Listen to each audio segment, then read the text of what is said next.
നമസ്കാരം. കഴിഞ്ഞ ദിവസം അച്ചായൻ്റെ വിവാഹം എന്നതിനെപ്പറ്റി ഞാനൊരു വീഡിയോ ചെയ്തായിരുന്നു.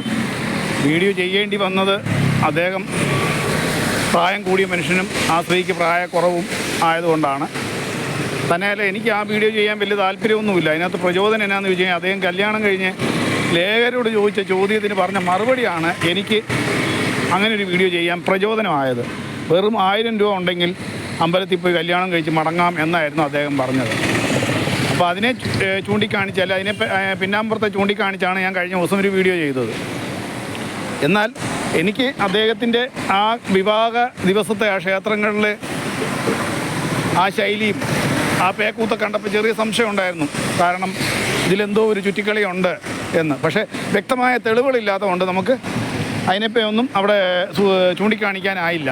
എന്നാൽ ഇന്ന് ഒരു വ്യക്തമായ തെളിവെന്ന നിലയ്ക്ക് മറ്റൊരു യൂട്യൂബർക്ക് ഒരു ശബ്ദരേഖ കിട്ടിയിട്ടുണ്ട്. അതായത് അദ്ദേഹത്തിൻ്റെ ഈ അച്ചായൻ എന്ന് പറയുന്ന വ്യക്തിയുടെ പെങ്ങളെ കെട്ടിയവനാണ് എന്നും പറഞ്ഞാണ് അദ്ദേഹം വിളിച്ചിരിക്കുന്നത്. വിദേശത്തു നിന്നാണ് വിളിച്ചിരിക്കുന്നത്. വിളിച്ചിട്ട് പറഞ്ഞിരിക്കുന്നത് ഈ അമ്മയുടെയും മകൻ്റെയും പരിപാടി ഇത് തന്നെയാണ്, ഇവൻ്റെ പരിപാടി ഇത് തന്നെയാണ്. നാട്ടുകാരെ പറ്റിക്കുക, എങ്ങനെയെങ്കിലും നാട്ടുകാരെ പറ്റിക്കുക, കല്യാണം കഴിക്കുക, അല്ലെങ്കിൽ കല്യാണം കഴിച്ച് കഴിയുമ്പോഴത്തേക്ക് ആ പെണ്ണിൽ നിന്നുള്ള സ്വത്തും സമ്പത്തും എല്ലാം അപഹരിക്കുക, എന്നിട്ട് മുങ്ങുക. പുള്ളി സിനിമാക്കാരനാണെന്നോ അല്ലെങ്കിൽ സീരിയൽ നടനാണെന്നോ എന്നൊക്കെ പറഞ്ഞ് സാധുക്കളായ പെണ്ണുങ്ങളെ പറഞ്ഞ് പറ്റിക്കുക, എന്നിട്ട് അവരുടെ പക്കലുള്ള സമ്പത്ത് കൈക്കലാക്കുക, ഈയുടെ മറ്റുള്ള ആവശ്യങ്ങൾ പൂർത്തിയാക്കി മടങ്ങുക എന്നതാണ്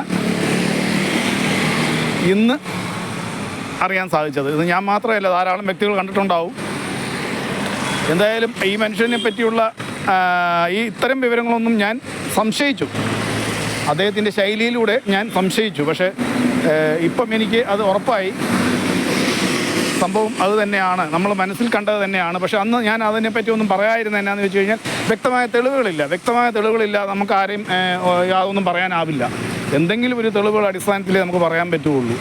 അതുകൊണ്ടാണ് എന്തായാലും ഇത്തരം വ്യക്തികൾക്ക് ഇവർ ഈ പറയുന്ന പോലെ കൃത്യമായ ഒരു ജില്ലയിൽ തന്നെ സാധിക്കുകയില്ല. ഓരോ ജില്ല മാറുകയാണ്. ഒരു ജില്ലയിൽ അവരുടെ ഈ തട്ടിപ്പ് പരിപാടികൾ പൂർത്തിയായി കഴിഞ്ഞാൽ പിന്നെ മറ്റൊരു ജില്ലയ്ക്ക് പോവുക.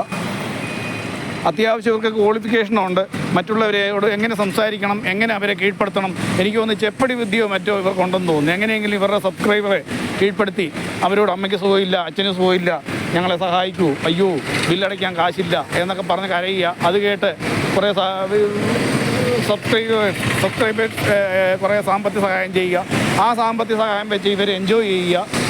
ഇതൊക്കെ ഒരു സ്ഥിരം നമ്പറുകളായിട്ട് മാറിക്കൊണ്ടിരിക്കുകയാണ്. ഇതുകൊണ്ടുള്ള ഭവിഷ്യത്ത് എന്നാന്ന് ചോദിച്ചു കഴിഞ്ഞാൽ യഥാർത്ഥ അർഹതപ്പെട്ടവൻ വന്നേച്ച് കൈ നീട്ടുകയാണ്. യഥാർത്ഥ അർഹതപ്പെട്ട ഏതെങ്കിലും വ്യക്തികൾ വന്ന് കൈ നീട്ടിയാൽ മനുഷ്യൻ കൊടുക്കാനായിട്ട് ആലോചിക്കുകയാണ്. 100 100 വട്ടം ആലോചിക്കുകയാണ്. ഇത് സത്യമാണോ, സത്യമായിരിക്കുമോ, അതോ നേര് തന്നെയാണോ? കാരണം ഇത്തരം തട്ടിപ്പുകൾ ധാരാളം നടക്കുന്നതുകൊണ്ട് മനുഷ്യൻ വല്ലാതെ വ്യാകുലപ്പെടുകയാണ്. എന്നാൽ ഇത്തരം വിവാഹ തട്ടിപ്പ് വീരന്മാർക്ക് ഇവരുടെ കാര്യങ്ങൾ വളരെ യാതൊരു തടസ്സവും കൂടാതെ കൃത്യമായിട്ട് നടക്കുന്നുമുണ്ട്. എന്തായാലും ദയവായി സൂക്ഷിക്കുക. ഇത്തരം തട്ടിപ്പ് വീരന്മാർ, അതായത് വിവാഹം തന്നെ വേണമെന്നല്ല, മറ്റ് എന്തെങ്കിലും അസുഖമൊന്നോ, അപ്പന് അസുഖമൊന്നോ, അമ്മയ്ക്ക് അസുഖമൊന്നോ, എന്തെങ്കിലും കള്ളത്തരം പറഞ്ഞ് നമ്മുടെ ഈ മുന്നിൽ വന്ന് കൈ നീട്ടുന്നവർ സത്യസന്ധരാണോ, അല്ലെങ്കിൽ ഈ പറയുന്ന വിവരങ്ങൾ സത്യം തന്നെയാണോ എന്ന് ഉത്തമ ബോധ്യത്തിൻ്റെ അടിസ്ഥാനത്തിൽ മാത്രമേ ഉള്ളൂ നമ്മൾ സഹായിക്കാൻ തയ്യാറാവുള്ളൂ.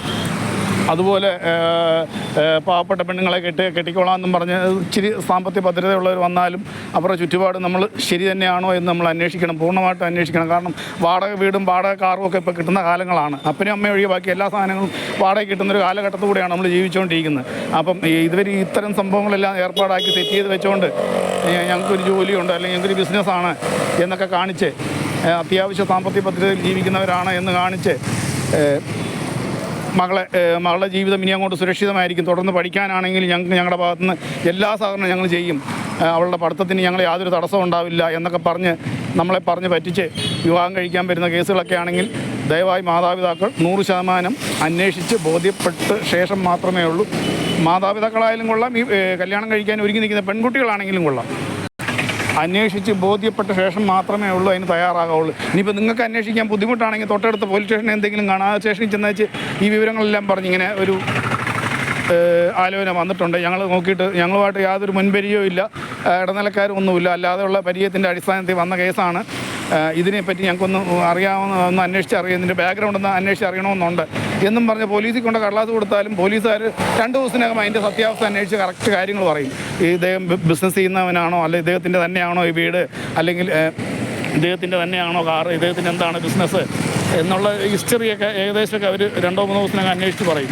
എന്നിട്ട് ബാക്കിയുള്ള കാര്യങ്ങളുമായിട്ട് നമ്മൾ മുമ്പോട്ട് നീങ്ങുക. അല്ലാതെ നമ്മൾ ഈ ഇത്തരം വ്യക്തികൾ വന്നു അവർ ഈ പ്രത്യേക മറ്റുള്ളവരോട് സംസാരിക്കുന്നതിന് വേണ്ടി പ്രത്യേക ക്ലാസ്സൊക്കെ എടുത്ത് പരിശീലനം നേടി വരുന്നവരായിരിക്കും. ചെപ്പടി വിദ്യ പോലെയുള്ള അഭ്യാസങ്ങൾ പഠിച്ചേച്ച് വരുന്നവരായിരിക്കും.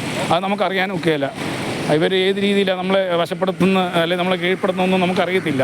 നമ്മളതിന് മയങ്ങി നിന്നുകൊടുത്ത് അവസാനം ആയുഷ്കാലം മുഴുക്കെ ദുരിതം അനുഭവിക്കേണ്ട ഗതികേട് വരരുത് എന്നതിനെ ഉദ്ദേശിച്ചാണ് ഞാൻ ഇപ്പം ഇങ്ങനെ ഒരു ശബ്ദരേഖ വീഡിയോ ചെയ്യാൻ കാര്യം. എൻ്റെ ഈ ചാനലിലെ പരിപാടി ഇഷ്ടപ്പെടുന്ന പ്രേക്ഷകർ ലൈക്ക് ചെയ്യുക, ഷെയർ ചെയ്യുക, സബ്സ്ക്രൈബ് ചെയ്യുക. നന്ദി, നമസ്കാരം.